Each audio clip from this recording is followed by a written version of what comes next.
Oui, C'est pas que nous allons être victimes et attendre oh, prions le bon Dieu. Bon, nous allons le prier et nous allons demander pardon de ce que nous avons déjà fait avec le chauffage. Avec le chauffage de la planète, c'est vraiment catastrophique. Mais euh, pour le pays, euh, j'étais vraiment choquée en lisant un bouquin d'astrologie, mais j'étais vraiment choquée. On a posé la question à cette prof d'astrologue, elle est à Londres, ou bien ils sont deux, un mort déjà, mais l'autre, elle reste. Et on a posé la question pourquoi l'Allemagne a eu ce sort et pourquoi on a permis la Deuxième Guerre mondiale avec Hitler et tout ça qui est vraiment, ça sort en dehors de, je ne sais pas si vous êtes allé, je suis allée, et excusez-moi, mais quand je me souviens de tas des cheveux que j'ai vus et des dents et de tout ça, c'est vraiment un souvenir que, je sais pas, c'est vraiment inhumain. Inhumain. On peut pas imaginer comment tu peux envoyer quelqu'un et tout ça. Alors, et vous savez quelle était la réponse? Il est possible que c'est arrivé parce que les Allemands ont enfoui euh, ou bien ont anéanti leur Féminin sacré. leur féminin sacré. Le sacré féminin. Voilà. Alors, c'est ça ce que je voulais vous dire à propos de pays, parce que vous avez dit, je ne vois pas comment au niveau de pays. Bon, ils sont travailleurs, ils sont stricts, les Allemands, tu les connais mieux. Mais quand même, ce côté féminin, hein, la déesse, la femme, celle qui naît, euh, qui, qui, qui donne la vie. Alors, c'est elle, je pense qu'elle n'existe pas comme, je sais pas, probablement tu sais mieux que moi, mais c'était là la question du prof d'astrologie qui a dit que ils ont pu permettre ça, de ne pas respecter, probablement c'était ça, de ne pas respecter le secret féminin qui a permis qu'ils se sont entretués et tout ça. Voilà, c'est ce que j'ai. Donc, chaque pays, je suis de votre avis, que comme chaque personne a son karma, tout ça, tout ce qu'il a dans le passé, qui un peu donne vers le futur, je pense que c'est ça, mais chaque pays aussi. Oui. C'est la même chose. Mais sachant donc, que le pays, c'est aussi les gens. C'est aussi les gens. C'est-à-dire que si tu es qui sont à français, tu l'intérieur. hérites aussi du karma de ton pays. Oui, c'est ça. Tu comprends? C'est pas, Oui. le pays, c'est pas une entité inséparable, si tu veux, des individus C'est qui pas sont la français. part. D'accord. Maintenant, si tu es bulgare et que tu habites en France, tu es toujours Oui, pas oui. français. Hein. Tu portes pas le karma français. Ça va. Non, non, mais tu peux être de nation, Oui, tu oui, peux oui. devenir, mais je veux dire, tu portes pas le karma du pays pour autant. Je Tu me peux. demande pourquoi je suis venue. Non, mais tu peux en être imprégné. C'est une autre question, Non, mais tu peux en être imprégné. Dans ses vies passées. Et il y a peut-être des choses, parce voilà. que mon grand-père, Mais- il a travaillé ici en 1900.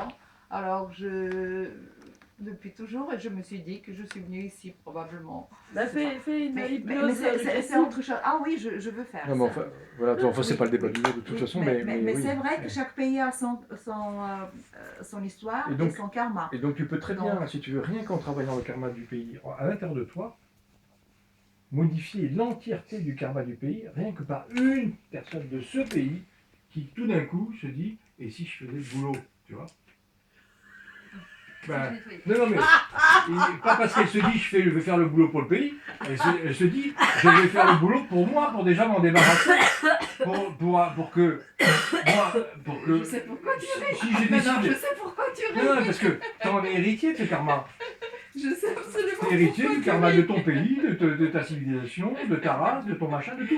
Pas seulement de ton karma perso. Donc si tu veux, le jour où tu commences à faire le boulot sur toi et que à un moment donné, bah tiens, c'est plus une histoire de je sais pas quoi, il y a entre les hommes et les femmes chez les grands, comment les grands-parents s'entendaient ou je sais pas quoi, tu vois, le truc classique, familial quoi. Et qu'il y a un truc sur le karma du pays qui remonte, bah qu'est-ce qu'il fait? T'es obligé de travailler dessus. Hein. Et c'est tout. Si tu veux donc.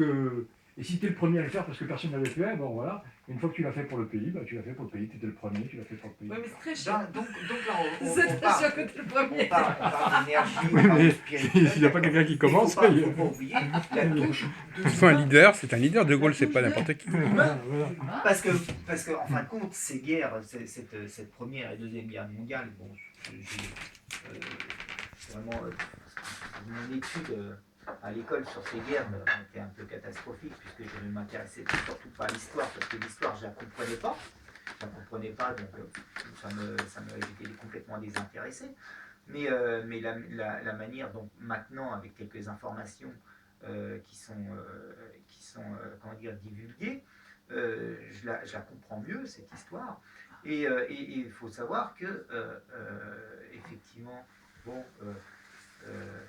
si l'Allemagne, c'est-à-dire que les guerres, pour moi, ça a été voulu et prémédité et déclenché et par le mental humain de certaines personnes qui ont voulu déclencher 2-3 trucs pour organiser, parce que je sais pas, moi je vois que dans ce monde, quand il y a certaines choses qui sont expliquées d'une certaine manière, il y a des personnes 2000 ans auparavant ont décidé que 2000 ans après, le monde sera comme ça. Et dans toute une génération d'une certaine caste, travaille pour que le monde soit comme ça 2000 ans après. Et Oui, mais... il est comme ça. Voilà, moi je vois plus... C'est quoi, caste? C'est-à-dire une certaine élite, une certaine élite. Oui, enfin pas forcément élite, mais un groupe quoi. Un groupe de gens, ouais. Et en fin de compte, travaille, je sais pas, il y a une certaine personne qui a trouvé des documents sur un parking, dans une valise oubliée. Bon, il y a plein de choses qui ont été oubliées, même quelques dollars. Mais bon, quelques milliers de dollars. Bon.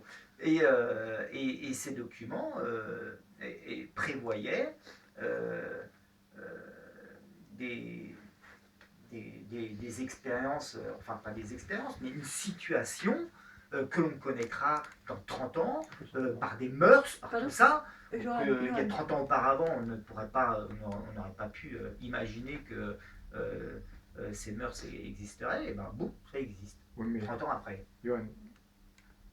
Parce qu'il y a eu un travail de fait, oui, au niveau politicien, au niveau des médias, oui, au niveau de tout ça. Et quand après, par exemple, qu'est-ce qui fait qu'on va rentrer en guerre? C'est la peur. Moi, c'est je tue l'autre pour pas qu'il me tue. Donc, normal qu'après, on va c'est le film qui nous dit ça. Non, mais sauf que, regarde... Le film nous dit qu'il faut nous ouvrir pour la... Voilà, effectivement, pour éviter... Finalement, parce que c'est quelque chose... C'est visible qu'il nous montre, qu'il nous cache, voilà. Mais il faut que nous nous rendons compte, que nous soyons conscients. On suit les Islandais, on suit les Finlandais, on suit les Suédois. Regardez ce qu'ils sont en train de faire tous là. Oui, Ils mettent le peuple au gouvernement. Oui, mais c'est vrai. Mais c'est vrai, ils nous cachent.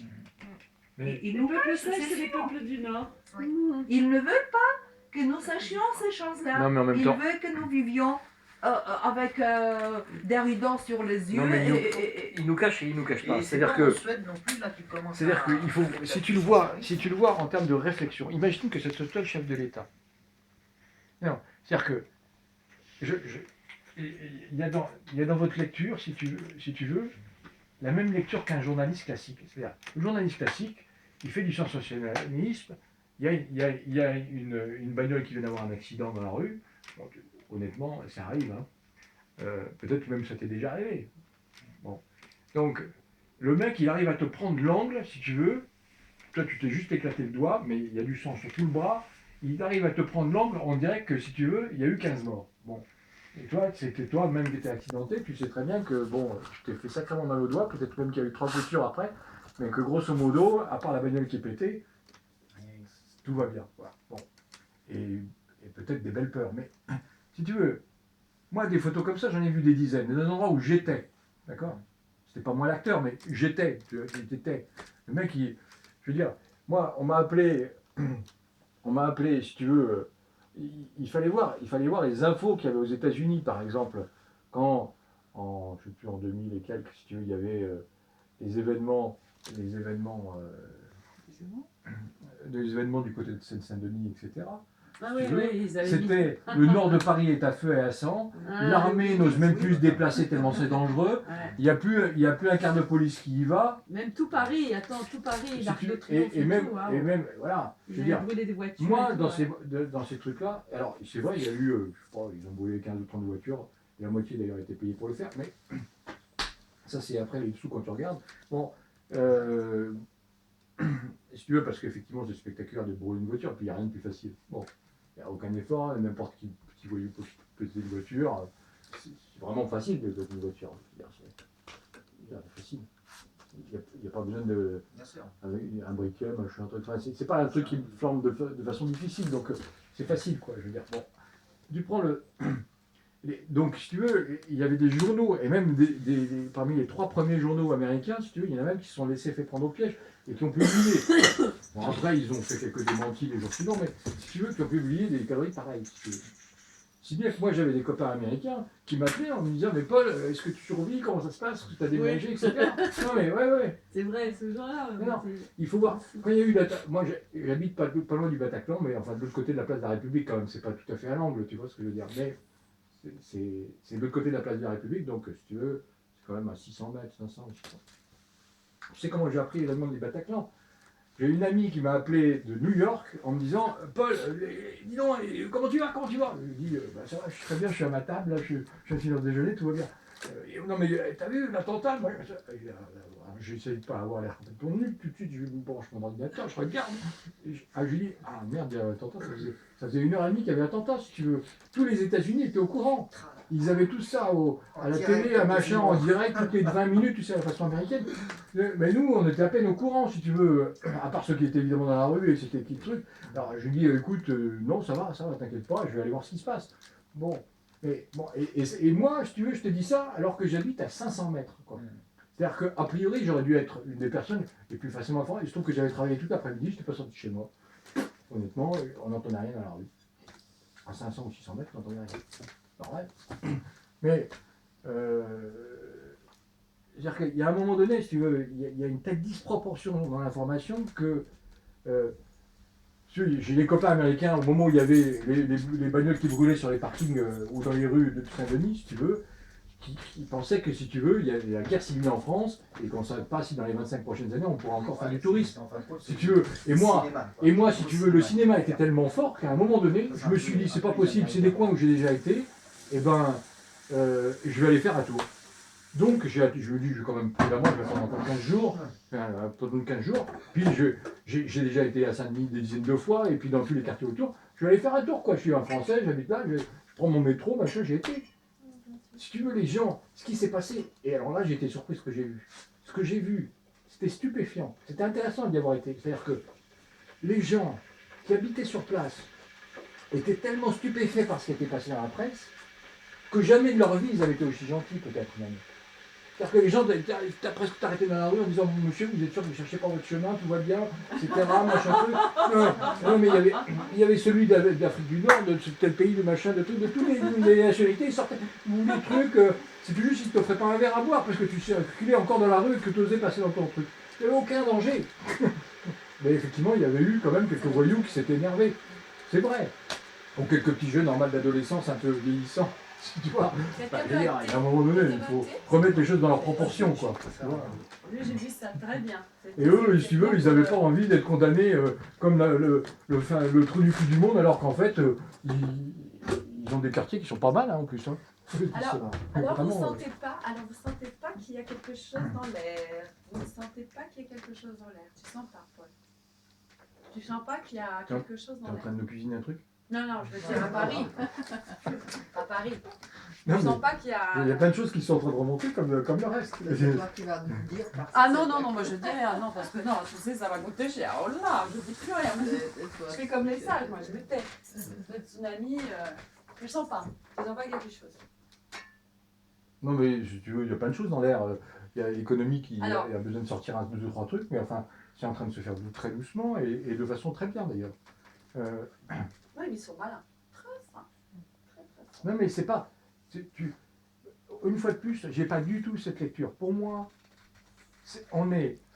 si tu veux, aujourd'hui la situation, c'est pas du tout terrible. La situation, c'est que... C'est pas que c'est terrible. C'est que quand tu fais le constat que tu as empoisonné ta terre pendant 60 ans, et que maintenant de plus en plus des gens réalisent, eh ben, comment on fait pour en sortir? Ça y est, le truc, il est dénoué. C'est pas que la terre, c'est un ensemble. Non, mais... Il y a l'air, il y a l'eau, et c'est de façon intentionnelle. Donc derrière, il y a bien une volonté d'aboutir à il y a bien un but. Mais peu importe. Peu importe. Si tu veux, à partir du moment où les gens prennent conscience et qu'ils vont dans le but qui est celui de construire un monde meilleur, eh ben, le monde meilleur, il se construit. C'est à partir du moment où tu choisis d'être esclave de tes propres peurs et que tu n'obéis que au machin. C'est pas des peurs, c'est une constatation. Non, mais la plupart de ça, ce monde-là, il est en train d'être détruit complètement. Si tu veux, ces gens-là, n'oublie pas, c'est une personne sur 1 million, quel pouvoir il a? En termes de puissance, aucun. En termes d'amour, sauf si il a vraiment fait tout son travail, même 10 millions, c'est rien. Même 100 millions, c'est rien. Si vraiment il a fait son travail intérieur. Et à ce moment-là, son pouvoir, c'est un pouvoir d'amour, c'est pas un pouvoir de domination. Vous vous souvenez de la dernière phrase du film, de Lao Tzu?